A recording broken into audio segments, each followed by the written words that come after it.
Ravens. Oh, Odell Beckham Jr., he struggled in this one. Third quarter, Browns trailing 24-6. It's 3rd and 10 at their own 45. Baker looking for OBJ, but it's broken up by Marcus Peters. Yeah, incomplete there. It's time for our reigning league MVP, Lamar Jackson, on the field now. Still third quarter, Ravens still leading 24-6. Lamar finds Willie Snead for the 19-yard touchdown. The Ravens win it 38-6. The Browns haven't won a season opener since 2004, y'all. Listen, it's a lot. Look at that score, 38-6. That was dominating fashion. It's just one of those things. Browns going brown. That's what a lot of people are saying today. But let's get over to our Game Center presented by Bridgestone. David Carr, you saw something a little different in Lamar Jackson that should have coaches concerned. What is that?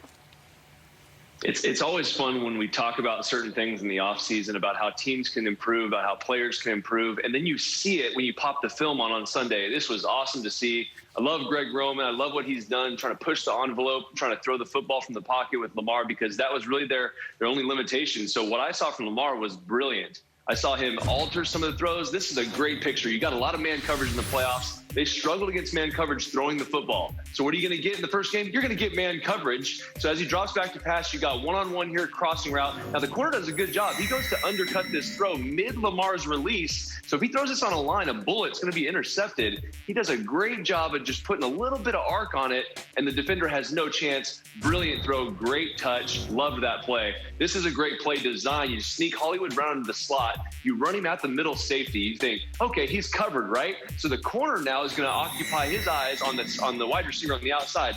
No one knows Hollywood Brown's coming back to the corner. You got the safety's hips turned, but then outside the numbers, down the field accuracy, fantastic throw by Lamar Jackson. If he's going to play football like this from the pocket with the read, the decisiveness, the touch on the ball, they're going to be in a world of hurt trying to stop this football team. I don't know how you physically can stop them, because now you can't play man coverage. You can't get up in their face. He's going to make throws like this down the field.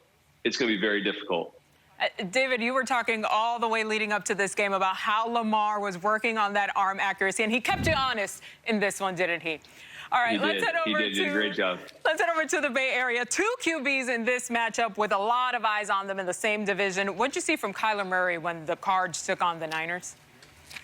Yeah, Kyler Murray is dynamic. I mean, the guy has so much faith in his athleticism. Sometimes you'll see him. He'll drop back in the pocket. He doesn't see it cleanly. He's not sold on the guys that are winning down the field. If it wasn't D-Hop yesterday like it is here, he dumps it down to him, gets a big play out of his stud wide receiver.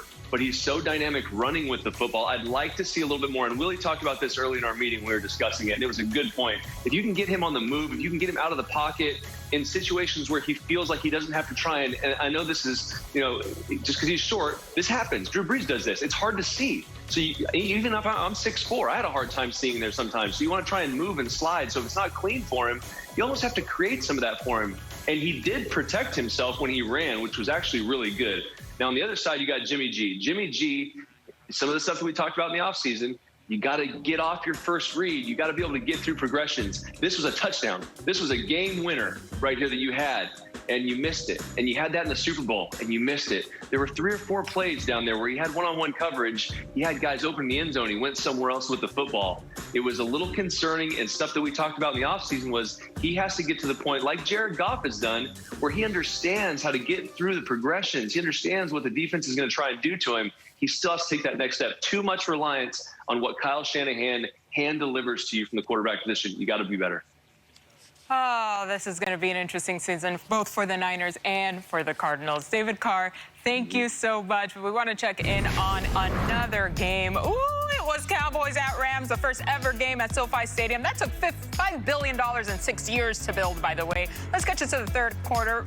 Rams ball, trailing 14-3. Malcolm Brown, ooh, a little stiff arm action, makes his way to the end zone. The Rams lead 20-14. All right, fourth quarter, 31 seconds left. Cowboys ball trailing by 3. 3rd and 10. Dak Prescott launches it to Michael Gallup, who hauls it for 47 yards. But hold on a second. Take another look, because Gallup would be called for offensive pass interference, and that's a wrap.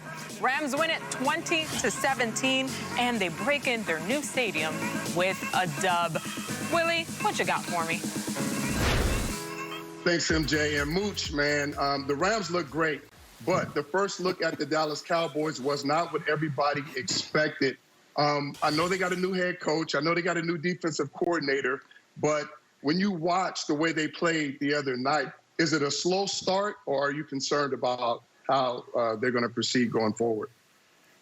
Yeah, well, Willie, all I know is I love that new stadium, man. Isn't that something else? And I'm a little lukewarm on those new uniforms for the Rams. I'm trying to figure those out. But anyway, Cowboys lose another close one, didn't they?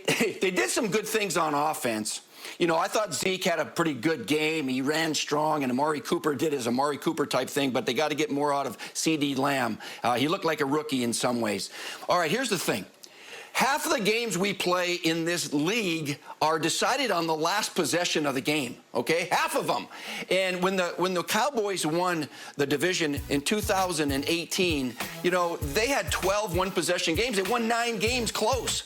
Well, they're not doing that anymore over the last 2 years. They're 1-7 in one-possession games. And to win these games, you have to be good, Willie, as you know, in situational football. What's a situation? How about third downs? They only converted 3 third downs against the Rams. You got to sustain some drives. That's one area. How about the red zone? You got to be efficient in the red zone. I'm trying to decide if I like the call going for it on 4th and 3 and not kicking the field goal or not. They're trying to be aggressive and win the game. But the big one is the 2-minute drills. You got to be productive on 2-minute drills, really on both sides of the ball. So with this new coaching staff, they're going to get better. They are under-practiced in these situations, but they got to put it together. They certainly have the talent.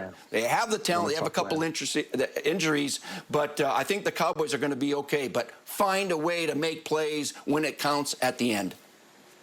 Mooch, you said it. And anytime we sat in our meetings or we were watching film, the coaches always put the emphasis on the little things, whether it was blocking, whether it was tackling, whether it's your assignment, executing, not causing penalties. And the other thing is situational football. The 2-minute drill is one of the most important drills you can practice and be really, really good at. The other thing is once you get in the red zone, you can't settle for field goals. You have to score points, especially against explosive teams. The other thing is third down. You got to convert, not only for the offense to keep drives going and make big plays and score points, but it helps the defense. And when you got guys wide open and you got plays that you practice over and over again, you've got to find a way to move the ball. You mentioned C.D. Lamb. He is young and he's a rookie. He'll learn. On 3rd down or 4th down, when you're going for it, know where the first down marker is. Get to the marker knowing that when you catch the ball, you're going to be at the marker and fall for the first down. So everything that you mentioned, Mooch, is exactly right. You got to do the little things, situational football. I'll say it's a slow start. This team will get better. And I think by midseason, they'll be one of the better teams in the NFL. MJ? Thanks, Willie. And listen, we're all ramped up for tonight's big game. TJ Watt warming up there at MetLife Stadium for our first of 2 Monday night battles. That's going to be a good one. All right, we will have special NFL Total Access post-game coverage. After each game, you will hear from the coaches, players, plus highlights coming up. It's coming up next. A little closer examination of NFC North winning quarterbacks Aaron Rodgers and Mitch Trubisky. How in one quarter, Mitch went from bad to badass, and why Aaron Rodgers pulled off a